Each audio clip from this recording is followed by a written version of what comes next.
Today's video, we're going to be checking out the NECA Toys Ash vs. the Evil Dead. This is Ultimate Ash.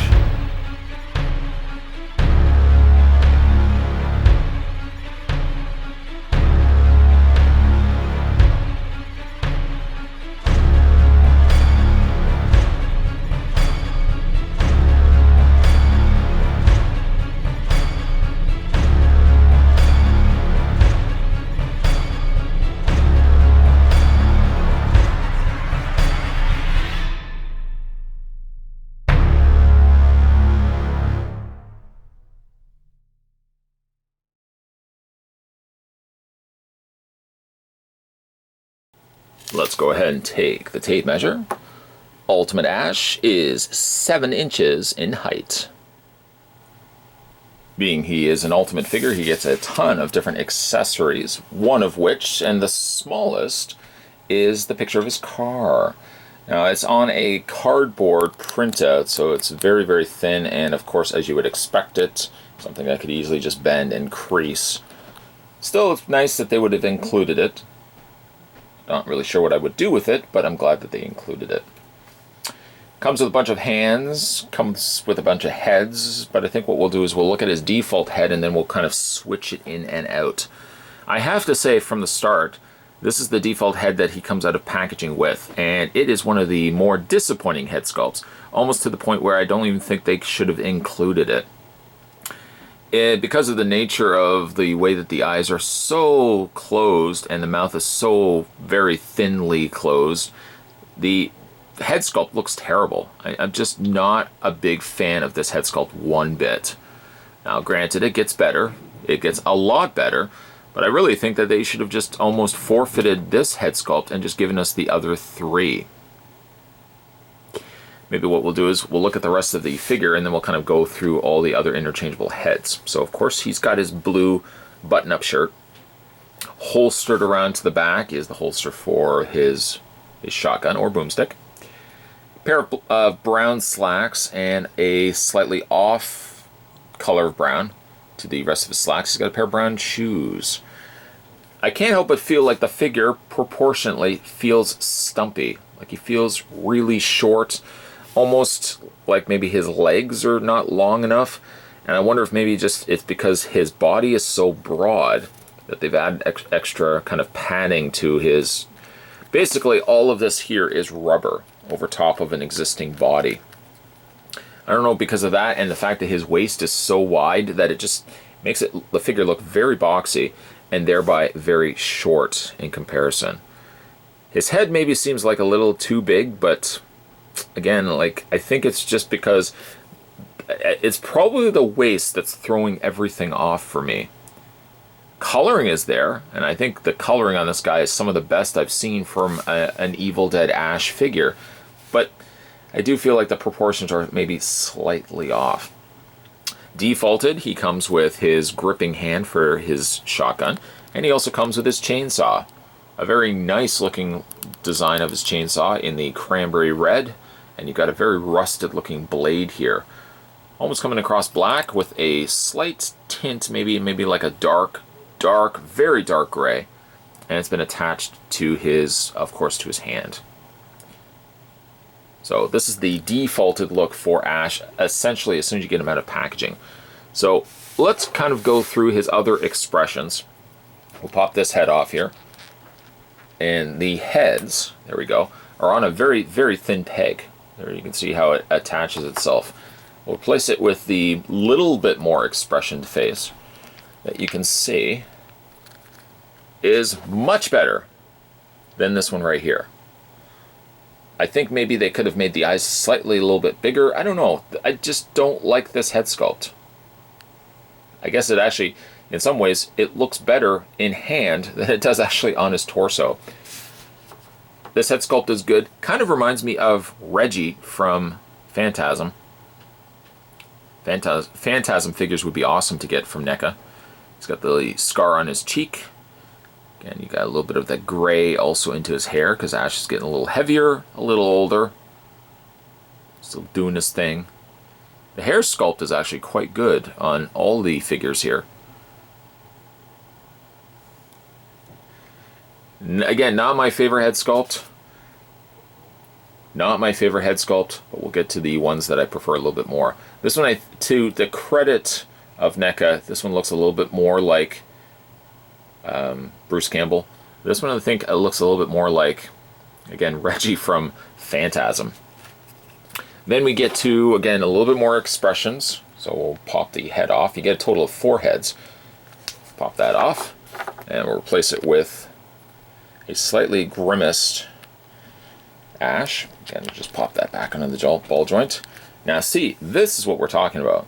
That's a really cool head sculpt. Visible teeth, a little bit more of a sunken brow. He's angry. He is definitely angry about something.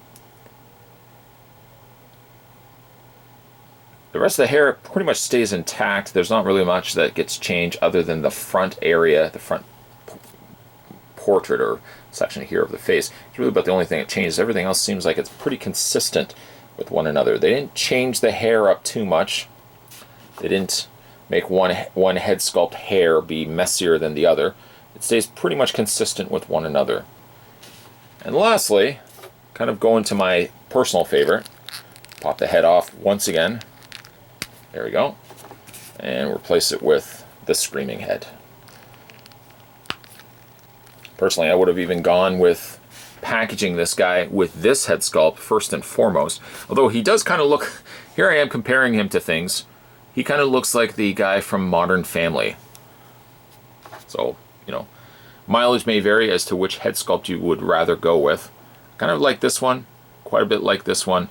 And the other ones, again, are good. I always like when they include extra heads. Skin tone also on all 4 heads is done quite well, too. They give it a slight slicked look to the skin, making it look like it's slightly wet or sweaty. So maybe what we'll do is we'll keep this head sculpt for the time being. Yeah, I like that. Then he comes with various other tools of destruction. He comes with his boomstick, which has some nice scratchings and stuff on the actual handle portion. It looks old, which I think is the way it should look. It should not look pristine by any stretch of the imagination, and I think it actually does look quite nice. You can fit it into his hand. Just go ahead and kind of just spread the finger slightly so you can get the handle portion in. And you want to bring it far enough up. Kind of bend the thumb here. The thumb gets in a little bit in the way. We can just move the thumb. That's the beauty of thumbs. Thumbs are something you can just simply move out of the way. Bring the thumb forward. Thumb's actually stuck. Come on, thumb. You were working fine for me before. Don't be difficult now.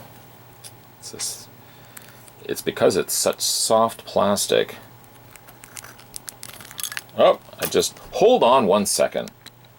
Retrieving the fallen shotgun, put it now into his hand. You can see that the trigger of his finger does fit around that.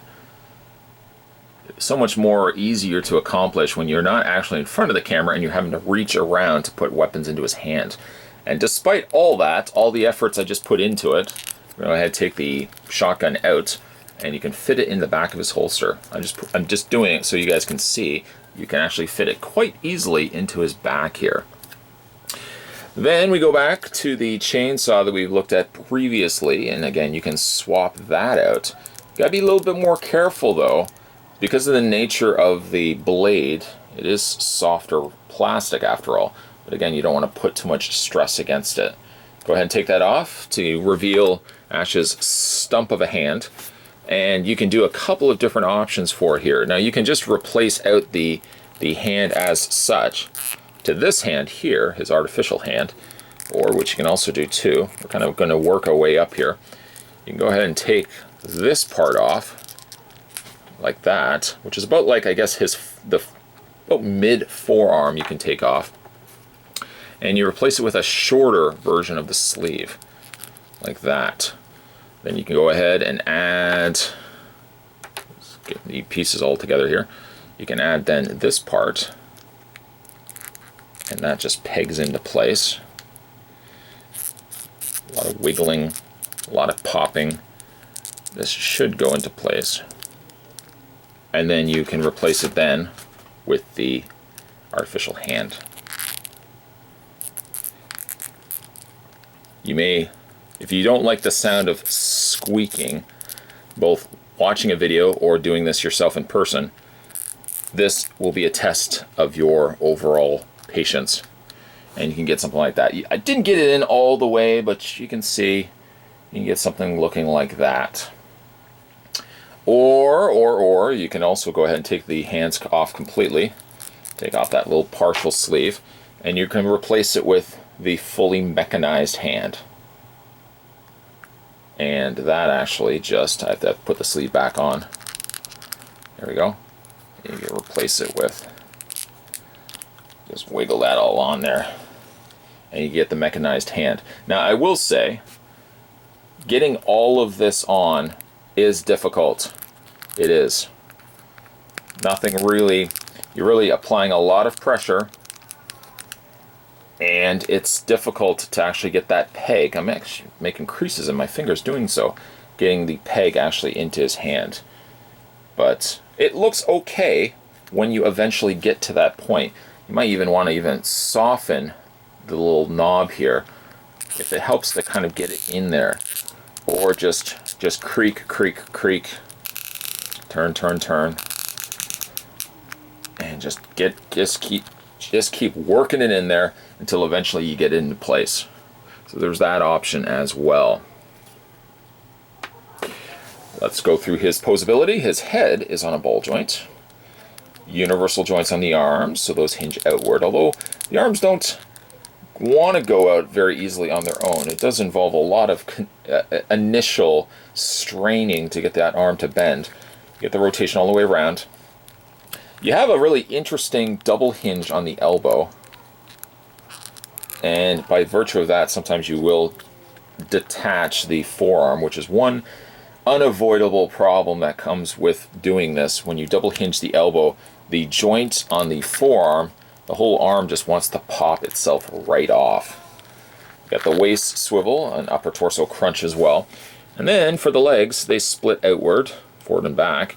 Bend at the knee, lower leg rotates, and you've also got the ball joint in the foot. Generally, I do like this figure.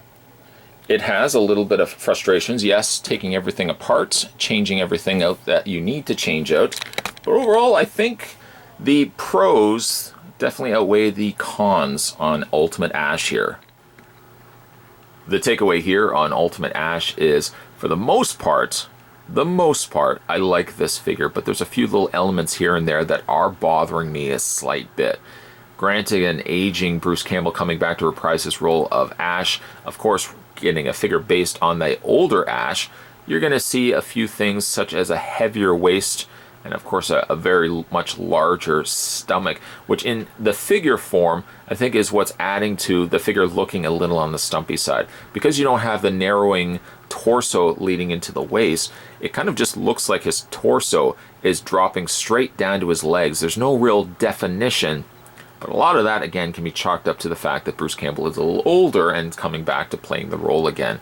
In final looks here, I've also managed to get the elbows, because of that double hinge happening, managed to get the elbow bent completely back, so I've now got the arm looking as if he's going to be pulling out the shotgun, and while I've got the more robotic hand on the other.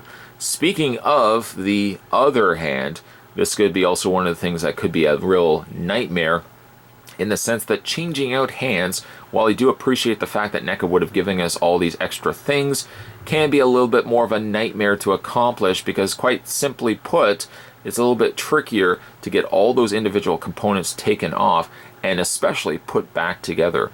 I still find that I'm getting gaps here and there where I can't quite put everything on. If squeaking of putting on new limbs is something that's going to drive you bananas, then this may not be a figure that you want to entertain the idea of picking up. With an Ultimate Ash release, though, you're still getting a ton of interchangeable heads, a ton of interchangeable accessories.